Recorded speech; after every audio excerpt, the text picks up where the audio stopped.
Hola amigos, ¿cómo estáis? Ya sabéis que esto es Libro en Libri y yo me llamo Blanca. Y en este vídeo os cuento que sigo con el cuento.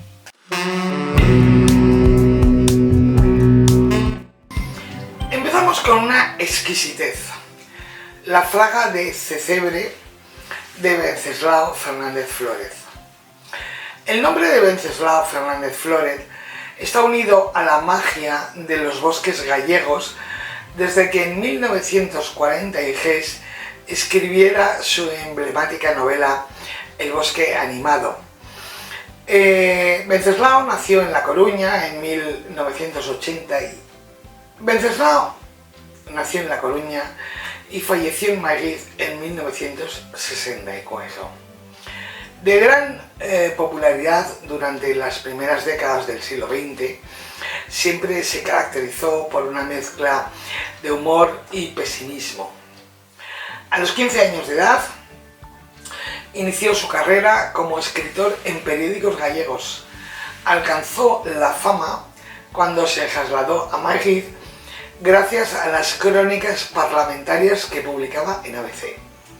Compaginó su labor periodística con su vocación literaria. Publicó relatos cortos, novelas y pequeños ensayos. Sus historias fueron llevadas al cine, como es el caso del hombre que quiso matar, Huella de luz, Camarote de lujo y la más famosa de sus novelas, ya mencionada antes, El bosque animado, que recibió numerosos premios, entre ellos el Premio Nacional de Literatura, concedido en 1926. Son muchos los que creen que Cecebre fue la parroquia natal del autor, pero su historia se une a Cecebre en 1913, año en el que se desplaza allí con su familia para pasar el verano. Después volvería todos los años de su vida. La Fundación Wenceslao Fernández Flórez, creada en 1998, consiguió que en el año 2000 la casa del escritor, conocida como Villa Florentina, la casa de sus veranos, fuera adquirida por la Diputación de La Coruña y actualmente es casa, museo y centro cultural.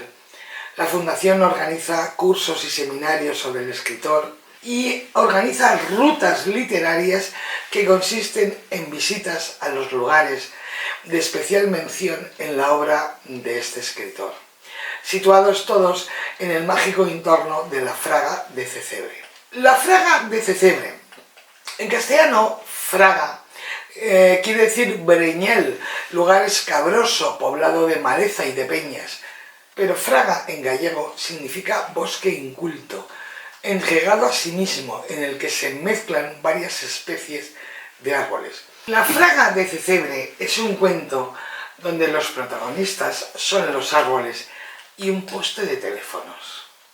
Los árboles que viven en la Fraga se conocen, hablan entre ellos, conocen los pájaros que anidan en sus ramas y disfrutan de la caricia del sol en primavera. Pero un día llegaron unos hombres a la Fraga, abrieron un agujero, clavaron un poste y lo aseguraron apisonando guijarros y tierra a su alrededor.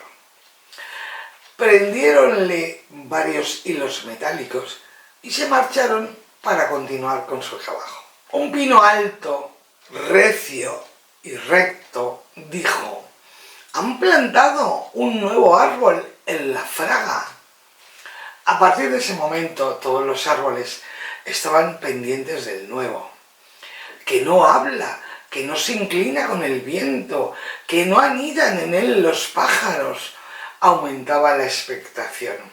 Unos decían que era muy elegante, otros que tenía unas ramas largas, finas y brillantes. En su ingenuidad, todos creyeron que era muy importante, y efectivamente, él mismo se creía muy importante. Cuando por fin habló, fue para ridiculizar las costumbres de aquellos árboles de la Fraga. Tal impacto causó en los amables y sencillos árboles que hicieron lo posible para desprenderse de los nidos que tenían entre sus ramas y trataron con sus hojas de ahogar el charloteo de los pájaros que iban a posarse en las ramas. La fraga de Cecebre es un cuento poético en el que unos árboles con voz ingenua nos muestran lo mejor de la naturaleza. Podemos sentir la ternura con la que Fernández Flórez nos presenta una fraga viva, llena de inocencia.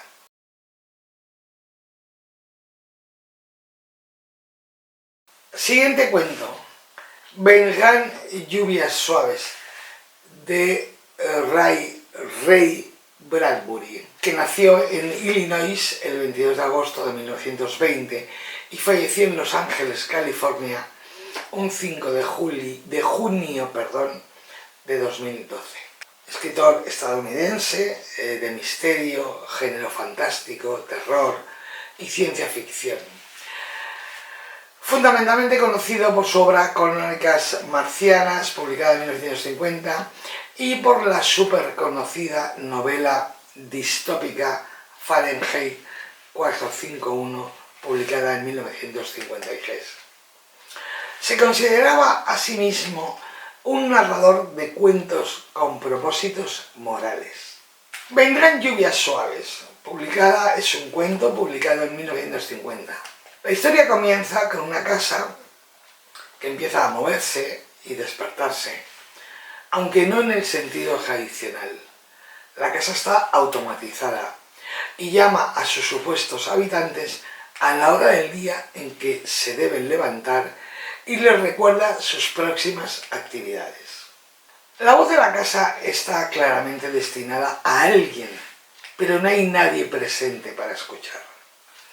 La casa es la única que queda en pie en los alrededores. El sistema automatizado continúa como si nada hubiera cambiado. La casa, antes de que sus habitantes se vayan a dormir, siempre le pregunta a la señora ¿qué poema le gustaría escuchar esta noche? Y la computadora elige un poema al azar que dice: vendrán lluvias suaves y olores de la tierra. La fijación de Bradbury con la automatización y con el avance tecnológico se ve en muchos de sus cuentos y novelas. Critica que las máquinas reemplacen las emociones y los pensamientos humanos. Por cierto, se trata de un poema real de Sarah Tisdale, que comunica la idea de que la naturaleza sobrevivirá a la humanidad y prosperará una vez que las civilizaciones se hayan destruido. Es un interesante cuento para reflexionar y preguntarnos: ¿estamos en manos de la tecnología? ¿Dirigen nuestra vida las máquinas? Se trata de un cuento escrito en 1950, es decir, hace 72 años. A mí me ha dado que pensar. Siguiente cuento. Cuentos de verdad de Medardo Fraile, editorial Cátedra, Letras Hispánicas. Una edición de María del Pilar Palomo, del año 2000. Medardo Fraile nació en Madrid en 1925 y falleció en Glasgow en 2013. Perteneció a la llamada generación del medio siglo de los años 50, junto a Ignacio Aldecoa, Carmen Martín Gaite, Rafael Sánchez Ferlosio, Ana María Matute, Jesús Fernández Santos, entre otros. Desde 1964, Medardo Fraile se instaló en Glasgow y ejerció la docencia universitaria. Era catedrático de español. Yo pensaba volver, asegura Fraile, pero me casé, tuve una hija, una casa cómoda. Uno se queda en otra parte por cosas importantes y no tan importantes. Fraile escribió en su lengua materna y dice: he escrito cartas, artículos en inglés, pero prefiero el español porque el idioma eres tú siempre, tu infancia, tus recuerdos, incluso se convierte en algo más importante que tú. A la hora de preguntarle qué es un cuento, responde: la gloria del cuento es la brevedad, hacer impacto. Si en esa brevedad el verbo se hace carne, sale un cuento maravilloso y siempre tiene algo de misterio. Se debe encontrar una sobriedad que no quite expresividad. En realidad nadie sabe lo que es un cuento. Al que cree saberlo, se le nota porque hace un mal cuento. Fraile prefirió el sarcasmo incluso para abordar temas políticos y sociales. Es una forma de quitar peso a lo que se dice. Ser solemne es algo lamentable. No me gusta la retórica. Decir Medardo Fraile es nombrar a uno de los cuentistas más importantes del siglo XX, español y uno de los responsables de elevar el cuento a la modernidad. Con Cuentos de verdad, publicado en 1964, Medardo Fraile obtuvo el Premio Nacional de la Crítica en 1965. Los cuentos de Medardo Fraile son breves, su prosa es elaborada, el vocabulario rico y su temática variada.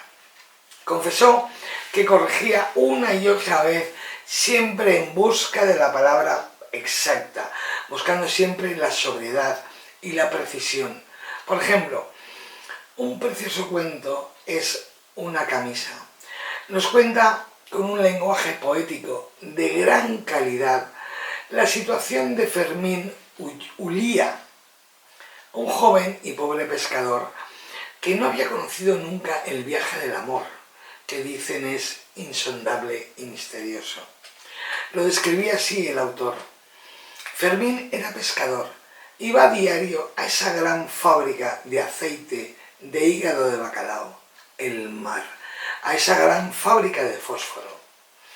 Fermín, en un viaje a Dover, conoce a Maureen, con la que vive una aventura durante un día. En ese día, ella le compra una camisa que tendrá una fuerte carga simbólica y dramática al final del cuento. Medardo Fraile crea sus cuentos a partir de situaciones comunes, de momentos que parecen anodinos e intrascendentes y que con su mirada aguda y original los transforma y se convierten en algo profundo e interesante. Son como una fotografía que recoge un instante concreto para llevarnos mediante símbolos y cuidados detalles a la reflexión.